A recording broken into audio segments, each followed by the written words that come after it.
Richard साहब, आपका स्वागत है बीपी गंगा में। चार साहब, जी क्या नमस्कार, कहना आपका? धन्यवाद। जो ताजा विवाद, जासूसी विवाद और इसको लेकर जो घमासान मचा हुआ है, संसद में जिस तरह से शोरगुल हो रहा है, क्या कहना है आपका?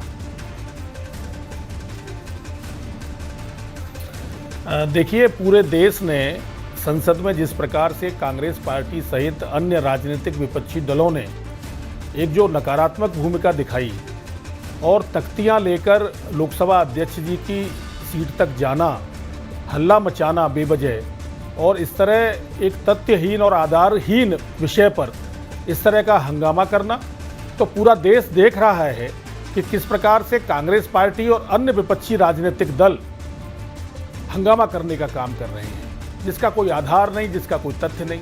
अरे, आपको मुद्दों पे आना है तो आप जनता के मुद्दों पे बात करिए। लोकसभा की कार्यवाही में आप किसानों पे बात करिए, लोकसभा की कार्यवाही में आप कोविड पर चर्चा करिए। आप चर्चा ही नहीं कर रहे हैं, चर्चा से भागना चाहते हैं और लगातार भाग रहे हैं। जी, लेकिन चार साहब, विपक्ष का कहना है, अगर हम उत्तर प्रदेश के लिहाज से भी बात करें, समाजवादी पार्टी की तरफ से अखिलेश यादव ने कहा और बीएसपी की तरफ से मायावती ने भी आज कहा कि अगर इस तरह का मामला है तो ये तो बहुत गंभीर मामला है, इसकी जांच होनी चाहिए। इस पर क्या कहना है आपका?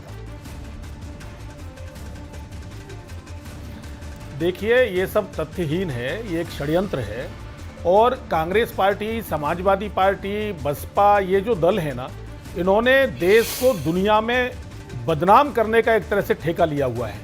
ये पूरा देश जानता है कि किस प्रकार की नकारात्मक भूमिका और नकारात्मकता के साथ तथ्यहीन, बिना किसी आधार पर इस प्रकार का हल्ला मचाना, इस प्रकार का देश की जनता को गुमराह करना, ये कोई नई बात नहीं है। ये पहली बार नहीं हो रहा है। कांग्रेस पार्टी ने हमेशा यही किया है। आपको याद होगा कि नेहरू जी के समय से लेकर अब तक एक परंपरा रही है कि संसद के अंदर जब भी कोई नया मंत्रिमंडल का गठन होता है तो देश के प्रधानमंत्री उनका परिचय कराते हैं सभी लोकसभा सदस्यों के समक्ष और पूरा देश देखता है उस परिचय की कार्रवाई को। लेकिन जैसे ही माननीय प्रधानमंत्री आदरणीय नरेंद्र मोदी जी ने, जो किसान परिवारों से आए हैं, जो दलित परिवारों से आए हैं, जो पिछड़े वर्ग के लोग हैं, जो महिलाएं हैं, जो सामान्य परिवार के लोग आज केंद्र में मंत्री बने हैं, उनका परिचय करने की बजाय, उनका परिचय सुनने की बजाय एक परंपरागत जो व्यवस्था थी, चार साहब, एक सवाल और हमें देखिए। चार साहब, ठीक है, आपकी मैं सारी बातें मान रहा हूं, लेकिन एक बड़ा सवाल यह है, तो आपको क्या लगता है क्यों ये मामला सामने आया? क्या आपको लगता है किसी की साजिश है? अगर साजिश है तो साहब सरकार है आपकी, तो उसकी भी जांच होनी चाहिए कि आखिरकार किसने ये साजिश रची। देखिए, आपको ध्यान होगा जब अमेरिका के राष्ट्रपति ट्रंप हिंदुस्तान आए थे तो उस समय भी दिल्ली के अंदर एक षड्यंत्र के तहत दंगे कराए गए और मैं आज भी आपसे बड़े विश्वास के साथ कह रहा हूं कि एक ये षड्यंत्र है, एक बड़ी साजिश है और देश को बदनाम करने के लिए आज कांग्रेस पार्टी, समाजवादी पार्टी, अन्य राजनीतिक विपक्षी दल, ऐसा लगता है कि देश को बदनाम करने का ठेका इन लोगों ने ले लिया है। इनको जनता माफ करने वाली नहीं है। इस देश की जनता सब देख रही है।